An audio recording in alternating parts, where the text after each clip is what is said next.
Wir sind heute hier in Berlin. Osten und Westen. Ich bekomme so eine Gänsehaut gerade.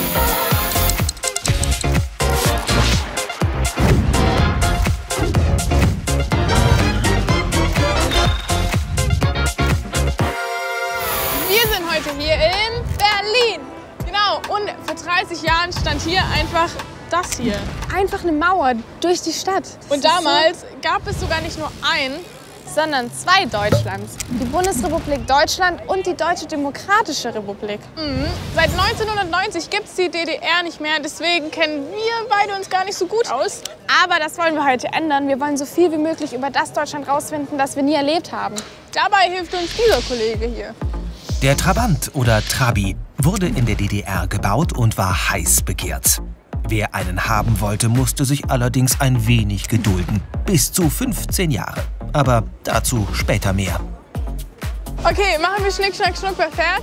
Okay, Schnick, Schnack, Schnuck. Easy game, ich darf fahren. Erstmal anschnallen. Ich würde auf die Kupplung mal. Habe ich schon im ersten Gang? Ist es der erste Gang? Ist der richtige Schlüssel? Gas.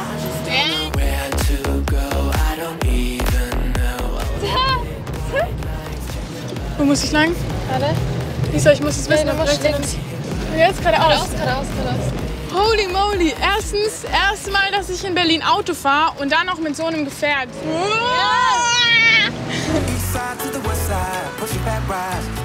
Wir fahren jetzt Richtung Osten. Oh, wir versuchen Richtung Osten zu fahren. Und es ist so krass, weil wir können jetzt überall hinfahren, wo wir wollen. Und damals ging das ja nicht. Da konnten die nicht überall hinfahren, wo sie wollen, weil da einfach eine Mauer durch die Stadt ging. Sie ist ein Berlin City Girl. She is Berlin City Girl. Das ist die East Side Gallery. Das ist das längste Stück, was noch erhalten ist von der Mauer. Das ist so cool, vor allem da ist so viel Graffiti drauf. Halt hier, stopp. So bunt wie heute war die Mauer früher nicht. Und außerhalb Berlins war die Grenze zwischen Ost und West an den meisten Stellen durch einen Stacheldrahtzaun versperrt. Aber wie kam es überhaupt zu einer Grenze mitten in Deutschland? 1945 verloren die Deutschen den Zweiten Weltkrieg. Sie hatten diesen Krieg angefangen und waren schuld am Tod von Millionen von Menschen. Nun übernahmen die 4 Siegermächte USA, Frankreich, England und die Sowjetunion die Kontrolle über das Land. Sie teilten Deutschland in 4 Besatzungszonen auf. Das Gleiche taten sie mit der Hauptstadt Berlin. Die 3 westlichen Siegermächte auf der einen Seite und die Sowjetunion auf der anderen Seite hatten komplett unterschiedliche Vorstellungen, wie es in Deutschland weitergehen sollte und welche Regeln für Wirtschaft und Politik gelten sollten. Und deswegen wurde das Land schließlich geteilt. 1949 entstand im Westen die Bundesrepublik Deutschland und im Osten die Deutsche Demokratische Republik. Dazwischen eine gut bewachte Grenze. Wir sind da. Im DDR-Museum wollen Lisa und Lena mehr über die Geschichte der DDR erfahren. Hallo. Lisa, freut mich. Lena, hi. Vanessa Lemke arbeitet hier im Museum und hat eine Aufgabe für Lisa und Lena. Schön, dass ihr da seid. Willkommen im DDR-Museum. Darf man durch. Und zwar habt ihr jetzt genau 30 Minuten Zeit, um durch die Ausstellung zu laufen und euch 3 Objekte auszusuchen, über die ihr mehr erfahren wollt. Macht davon Fotos und dann treffen wir uns in 30 Minuten wieder und dann erzähle ich euch, was es mit den Objekten auf sich hat. Oh ja, voll gerne. 1, 2, 3, 4. Oh, wie cool. Das ist nice. Sieht Cool, so aber wir wissen ja schon, was es ist. Ja, vielleicht irgendwas Besonderes.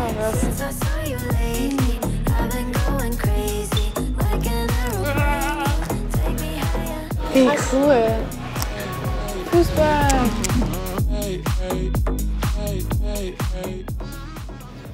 Im Osten hatte man doch keine Bananen, dachte ich. Komm, stell dich mal dazu und mach so ein fragendes Gesicht. Das interessiert mich. Wie war das mit dem Reisen damals? Gab es so bestimmte Autoatlas. Regeln, wo man hin durfte und wo nicht? Okay. Das ist, glaube ich, ein Aufzug. Oh mein Gott! Die gehen sogar zu. Oh, Mama Mia, da geht's weiter. Was? Oh, cool. Das ist eine alte Wohnung. Oh, wie cool ist das denn? Ankleidezimmer? Oh, guck mal. Das ist dein Style. Yo. Ja, lass uns mal weitergehen. Wir haben nicht mehr so viel Zeit. Ich will noch eins ausprobieren. Lena, komm, wir haben nicht mehr so viel Zeit. Ein Schallplattengerät. Wie cool. Musik. Was für Musik hatten die damals? Tanzt unsere Welt. Boah, das ist cool. Aber dann haben wir doch eigentlich 3 Sachen schon. Und vor allem, wir sind gut in der Zeit. Na, wie war's? Cool. Richtig gut. Und wir haben sehr viele Fragen. Ja, was habt ihr mir denn mitgebracht? Das Erste, hier geht es uns gerade um die Früchte. Ich kann mich daran erinnern, dass ich gehört habe, dass so Südfrüchte, da ist man ganz selten dran gekommen, oder? Das hatten eher die Leute im Westen, ne? Sowas wie Bananen, Ananas, Orangen gab es ganz, ganz selten in der DDR. Wenn es die mal gab, dann hat man das auch erkannt, dass vor den Läden, also vor den Supermärkten, riesige Schlangen zum Beispiel standen. Und die Leute sich durch Mundpropaganda, also sprich, jemand hat erzählt, hier, Inge, pass mal auf, hier gibt es jetzt Orangen in dem und dem Laden. Leute sind hin, haben sich angestellt. Das passierte auch bei nicht so exotischen Produkten. In der DDR gab es die sogenannte Planwirtschaft. Die Regierung plante, was und wie viel hergestellt wurde und was es kosten durfte. Die Idee war, dass alle Waren gleich verteilt sein sollten. Das galt zum Beispiel auch für Lebensmittel, Kleidung oder eben für Autos.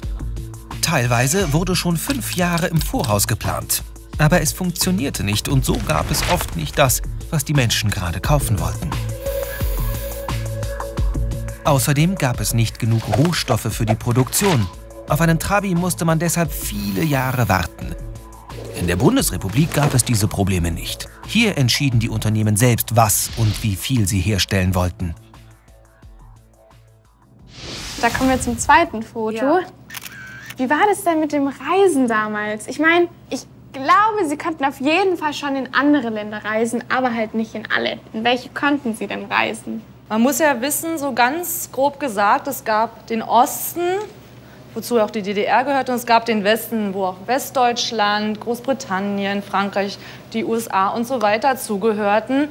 Und die haben nicht miteinander zusammengearbeitet. Und deshalb haben die Leute hauptsächlich in den sogenannten Bruderstaaten Urlaub gemacht. Das waren zum Beispiel Polen, Tschechoslowakei, Rumänien, Bulgarien, Russland. Aber vor allem auch in der DDR haben sie Urlaub gemacht. Das hat vor allem damit zu tun, dass die Regierung Angst hatte, dass die Menschen gar nicht mehr zurück in die DDR kommen. Und so durften die Menschen fast gar nicht nach Spanien, Frankreich. Was ich mich gerade die ganze Zeit frage, Musik zum Beispiel. Gab es die gleichen Künstler, die man gehört hat? Oder gab es da auch so einen Unterschied zwischen DDR und dem Westen? Die Frequenzen vom Radio und vom Fernsehen, die hörten ja nicht plötzlich an der Grenze auf. Die kamen auch hier rüber. Also haben viele Menschen, obwohl es eigentlich nicht gewollt war von der Regierung, Westfernsehen geguckt und Westmusik gehört. Aber was man auch wissen muss, ist, dass Kunst auch vom Staat kontrolliert wurde. Deine Lieder wurden, bevor sie veröffentlicht wurden, vom Staat kontrolliert. Also vor allem eben die Texte. Ne? Also Ja klar, dass man nicht irgendwie gegen den Staat haut. richtig. Oder so. Nicht frei reisen, nicht frei ihre Meinung sagen und nicht frei wählen dürfen. Den Bürgern der DDR blieben viele Grundrechte verwehrt, die in der Bundesrepublik selbstverständlich waren. Viele Menschen arrangierten sich damit und waren mit ihrem Alltag in der DDR trotz allem zufrieden. Andere störten diese Einschränkungen aber. So entschied sich bis 1961 etwa jeder 6. DDR-Bürger, insgesamt fast 3 Millionen Menschen, die Heimat zu verlassen und in den Westen zu fliehen. Dabei war die Grenze zwischen der DDR und der Bundesrepublik gut gesichert. Außer in Berlin. Innerhalb der Stadt ließ sich die Grenze schlecht kontrollieren. Und so flohen die meisten Menschen über Ostberlin nach Westberlin und von dort in andere Teile der Bundesrepublik. Die DDR-Regierung befürchtete, einen großen Teil ihrer Bevölkerung, vor allem die gut ausgebildeten Arbeitskräfte, zu verlieren und entschied sich, etwas zu unternehmen. Am Morgen des 13. August 1961 ließ sie entlang der Grenze zu West-Berlin und um den westlichen Teil der Stadt herum Absperrungen aus Stacheldraht errichten. Die ersetzten sie in den folgenden Tagen und Wochen nach und nach durch eine Mauer aus Beton. Boah, aber wenn ich mir vorstellen würde, jetzt nur mal als Beispiel, wir wären getrennt über eine Grenze, das wäre schon krass. Vor allem, das war ja von heute auf morgen. Und keiner wusste so wirklich, was passiert jetzt. Nur wenigen gelang während des Mauerbaus noch schnell die Flucht in den Westen. Schon nach wenigen Tagen gab es kein Durchkommen mehr. West-Berlin war komplett eingemauert. Viele Familien und Freunde plötzlich durch Stacheldraht und Beton getrennt. So traurig. Die wurden halt nicht gefragt, hey, wo willst du leben, sondern du musst hier bleiben. Und das ist halt einfach total unfair und schlimm. Wir sind jetzt mit jemandem verabredet, der in der DDR aufgewachsen ist und krasse Dinge erlebt hat. Ich bin schon richtig gespannt, was er so erzählen wird. Weiter geht's. Verabredet sind Lisa und Lena an der Gedenkstätte Berliner Mauer. Osten und dann Westen. Westen und Osten. Wieder Osten. Konnte man damals nicht so machen. Ich bin Lena, freut mich. Peter Keup ist in Sachsen in Ostdeutschland aufgewachsen und wollte mit Anfang 20 in den Westen fliehen. Du bist ja in der DDR groß geworden. Kannst du uns ein bisschen so erzählen, wie es für dich war? Also die Kindheit und Jugend war ganz schön. Das Problem war, dass die Familie geteilt war. Ein Teil der Familie lebte in Ostdeutschland, in der DDR. Ein Teil der Familie lebte im Westen. Dann, ich war 16, 1975 haben meine Eltern entschlossen, einen Antrag zu stellen, dass sie legal die DDR verlassen wollen. Aber mit diesem Ausreiseantrag setzten wirklich Maßnahmen ein, die fast nicht zu ertragen waren. Und was für Maßnahmen? Ja, ich zum Beispiel war damals Schüler einer 10. Klasse. Ich wollte noch 2 Jahre zur Schule gehen, wollte ein Abitur machen und ich musste die Schule verlassen. Also dir wurde verboten, in die Schule zu gehen und dein Abi zu machen, nur weil du legal ausreisen wolltest? Richtig. Man hat mir die Möglichkeit gegeben, mich von meinen Eltern zu distanzieren und von dem Ausreiseantrag. Dann wäre ich in eine andere Familie gekommen. Also eine andere Familie wäre für mich zuständig gewesen. Ich habe mich natürlich nicht gegen meine Eltern entschieden. Und nach 6 Jahren habe ich dann gesagt, ich fühle mich wie lebendig begraben in diesem Land. Und für mich gibt es keine Alternative, als irgendwie versuchen rauszukommen. Das war doch super gefährlich, oder? Kann ich aber zeigen, wie die Mauer hier zumindest in Berlin bewacht war und aussah. Ja, voll gern. Ja. Vom Aussichtsturm aus sieht man, dass die Grenze viel mehr war als nur eine Mauer. Dahinter lag ein breiter Grenzsicherungsstreifen, auch Todesstreifen genannt. Beleuchtungsanlagen, Beobachtungstürme und andere Vorkehrungen sorgten dafür, dass den Grenzsoldaten nichts entging. Dieser Streifen ist dazu da gewesen, um Leute an der Flucht zu hindern. Und wenn sie die Flucht nicht aufgeben, dann wurden sie erschossen. Allein in Berlin wurden mindestens 140 Menschen auf der Flucht getötet. Mehrere hundert starben in ganz Deutschland bei dem Versuch, über die Grenze zu gelangen. Fast 2 Millionen Menschen aber gelang die Flucht. Viele so verzweifelt waren und unbedingt fliehen wollten. Und manche haben sich dafür was voll Krasses ausgedacht. Und wir zeigen euch mal 3 Beispiele davon. Flucht durch den Tunnel. 145 Meter lang war er, der längste Fluchttunnel, der in Berlin gebaut wurde. Er begann in einer ehemaligen Bäckerei in der Bernauer Straße in West-Berlin, führte in 12 Metern Tiefe unter der Mauer hindurch und endete in einem Hinterhof in Ost-Berlin. Ein halbes Jahr hatten 35 junge Westberliner in Schichten gegraben, bis es Anfang Oktober 1963 endlich soweit war.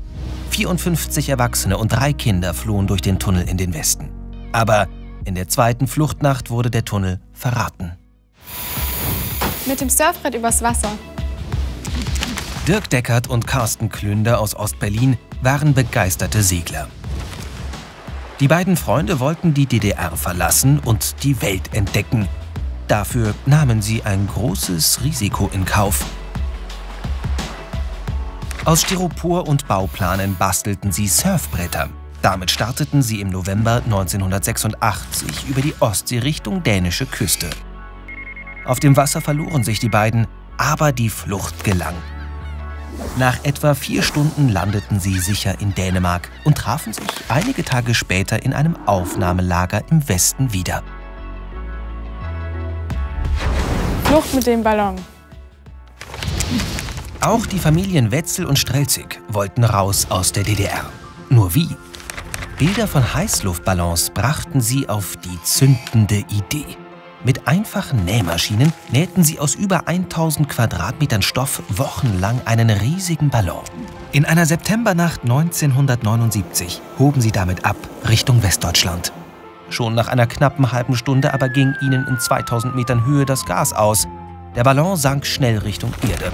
Immerhin auf den Boden der Bundesrepublik. Beide Familien waren weitgehend unverletzt und endlich in Freiheit. Wie war denn dann deine Flucht? Wie bist du geflohen? Ich wollte von Ungarn nach Österreich gelangen und dann wäre ich frei gewesen. Aber in der Praxis bin ich bei der Einreise in die Tschechoslowakei bereits aus dem Zug geholt worden. Es gab eine Fahrkartenkontrolle. Ich konnte keine Rückfahrkarte vorweisen. Ich habe aber noch nie bei Einreisen in die Tschechoslowakei zuvor Rückfahrkarten zeigen müssen. Diesmal hat man sie verlangt. Das war der Vorwand, mich aus dem Zug zu holen. Musste mitkommen und bin dann mehrere Stunden verhört worden. Also mehrere Stunden heißt über 30. 30 Stunden? Heftig. Festgenommen wurde Peter von Mitarbeitern der Staatssicherheit. Die Stasi war eine Art Geheimpolizei, die die Bürger der DDR überwachte. Sie sollte zum Beispiel verhindern, dass Menschen in den Westen flohen und jeden bestrafen, der sich gegen die Regierung der DDR wendete. Die Stasi hatte sogar eigene Gefängnisse. In einem dieser Gefängnisse saß Peter Keup fast ein Jahr in Haft. Wie war das für dich, als du aus dem Gefängnis rausgekommen bist? Ich meine, du hast es dann doch noch in den Westen geschafft. Konntest du dich noch freuen oder konntest du es überhaupt glauben, dass du auf einmal im Westen bist? Also ich bin dann von der Bundesrepublik aus der Haft freigekauft worden. Das heißt, es ist Geld bezahlt worden, damit ich die DDR verlassen darf. So bin ich in den Westen gelangt. Und hast du gefragt, wie es mir ging. Ich war in dem Moment, glaube ich, der glücklichste Mensch auf der Welt. Konnte noch mal ein neues Leben anfangen. Ein Leben in einem freien Land, in einer Demokratie. Und was das heißt, das kann ich mit Worten gar nicht erklären. Ich bekomme so eine Gänsehaut gerade. Verrückt. Bis heute weiß Peter nicht genau, woher die Stasi eigentlich wusste, dass er fliehen wollte. Auch die Recherche in seiner Stasi-Akte konnte ihm diese Frage nicht beantworten. Stasi-Akten ist ein gutes Stichwort. Die schauen wir uns nämlich jetzt an. Wir stehen hier vom ehemaligen Ministerium für Staatssicherheit, der Stasi-Zentrale quasi. Hier haben damals 7000 Menschen gearbeitet. Heute ist es ein Archiv mit geheimen Stasi-Akten drin. Und wir dürfen da jetzt rein. Na dann.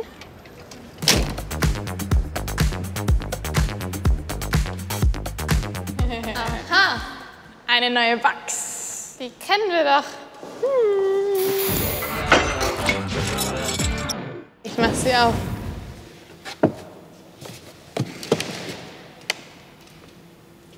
Ein Laserpointer. Ein Stift, wo ich nicht mehr weiß, Warte wie mal, der zeig mal. aufgeht. Ist es? Das ist doch kein richtiger Stift. Ist da irgendwie so ein Mikro drin versteckt oder so? Oh, das kann man anschließen, oder nicht? Das kannst du doch nicht anschließen. Doch hier, das da vorne. Nein. Doch. Und damit wurde es aufgeladen?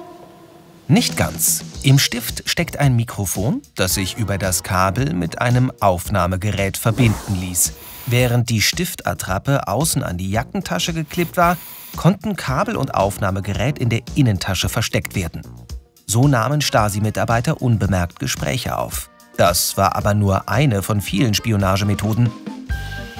Die Mitarbeiter der Stasi sammelten auch Informationen, indem sie die private Post vieler DDR-Bürger öffneten und mitlasen. Oder sie brachen in Wohnungen ein und versteckten dort kleine Abhörgeräte in den Wänden oder unter Möbeln. Ein Mitarbeiter hörte dann alles mit und nahm auf, was in der Wohnung gesprochen wurde. Würdest du fliehen wollen? Nee. Neben den hauptamtlichen Mitarbeitern setzte die Stasi zuletzt etwa 180.000 inoffizielle Mitarbeiter ein. Diese Spitze waren ganz normale Bürger. Viele Menschen wurden, ohne es zu wissen, sogar von ihren Freunden oder Verwandten bespitzelt und an die Stasi verraten. Hier im Stasi-Unterlagenarchiv werden die Informationen, die die Stasi gesammelt hat, bis heute aufbewahrt und erforscht. Knapp 900 Millionen Blatt Papier lagern als Akten in den Regalen. Dazu kommen unzählige Fotos, Audios, Videos und 15.000 Säcke mit zerrissenem Material. Was es damit auf sich hat, weiß Norman Kirsten. Er ist Historiker und arbeitet im Archiv.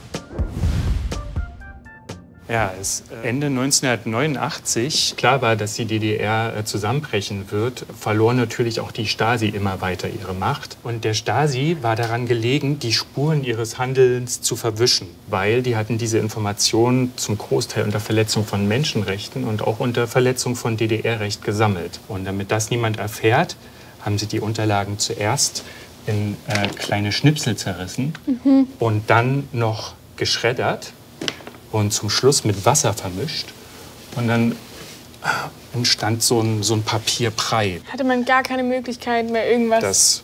Das kann man nie wieder rekonstruieren oder zusammensetzen. Aber die Sachen, die nur zerrissen sind, da hat man noch eine Chance, wieder ein vollständiges Blatt dann am Ende zu bekommen. Und das wird in mühevoller Kleinarbeit von Mitarbeitern bei uns Stück für Stück gemacht. Lisa und Lena dürfen sich mal an einem etwas leichteren Puzzle versuchen. Und was ist das jetzt für ein Dokument, was wir zusammengepuzzelt haben? Also das ist ein Formular. Darauf wurden 2 Treffs vermerkt. Und zwar 2 Treffs von einem inoffiziellen Mitarbeiter mit einem Stasi-Offizier. Welche Informationen hat die Stasi alles so gesammelt? Man kann da in dem Zusammenhang eigentlich fast von einer flächendeckenden Überwachung sprechen, die da stattgefunden hat. Denn die Stasi hat überall da, wo sie eine Gefahr gesehen hat, Informationen gesammelt. Und die haben fast überall eine Gefahr gesehen. Ich habe das hier auch in der Beispielakte drin stehen. Da sieht man, dass dann eben eine Person hier wirklich sehr detailliert beobachtet wurde. Und es fängt um 7 Uhr an. 8:30 Uhr verließ er das Wohnhaus und verlief über den Helmholtzplatz. Kaufte sich ein paar Minuten später am Imbissstand auf dem U-Bahnhof eine Schachtel Zigaretten. Also es geht wirklich bis ins Kleinste hinunter. Ja. Krass, auch wie viele private Sachen da dann einfach drin standen. Da muss man doch eigentlich die ganze Zeit mit so einer Angst leben, wem kann ich vertrauen, werde ich gerade abgehört. Ja. Das war ja total schwierig eigentlich damals. Es ist so, dass es natürlich so ein gewisses Gefühl unter der Bevölkerung erzeugt hat, dass die Stasi allmächtig ist und auch so eine gewisse Angst erzeugt hat. Und das war auch beabsichtigt und damit haben die auch ganz bewusst gespielt. Was ja so verrückt ist, es hieß ja Deutsche Demokratische Republik. Es war keine Demokratie. Genau das störte immer mehr Menschen in der DDR. Im Sommer 1989 nutzten viele von ihnen einen neuen Fluchtweg, nachdem Ungarn seine Grenze zu Österreich geöffnet hatte. In der DDR gab es immer mehr große Demonstrationen. Viele Bürgerinnen und Bürger forderten endlich freie Wahlen, freie Meinungsäußerung und mehr Reisefreiheit. Dass schon wenige Wochen später Reisen über die Grenze nach Westdeutschland problemlos möglich waren, war aber das Ergebnis einer großen Fernsehpanne. Am 9. November 1989, um kurz vor 19 Uhr, verkündete ein Sprecher der Regierung, dass die Reiseregelungen etwas gelockert würden. Das war aber ein Versehen. Zwar hatte die DDR-Regierung tatsächlich beschlossen, ihre Bürger kontrolliert ausreisen zu lassen, aber erst Wochen später. Der Sprecher wusste das nicht und erklärte auf Nachfrage: Das tritt nach meiner Kenntnis ist das sofort. Unverzüglich. Kurz darauf meldete die Tagesschau in Westdeutschland, die DDR öffnet ihre Grenzen. Ein Grenzübergang nach dem anderen wurde geöffnet und Menschenmassen strömten in den Westen. Ost- und Westberliner feierten die ganze Nacht.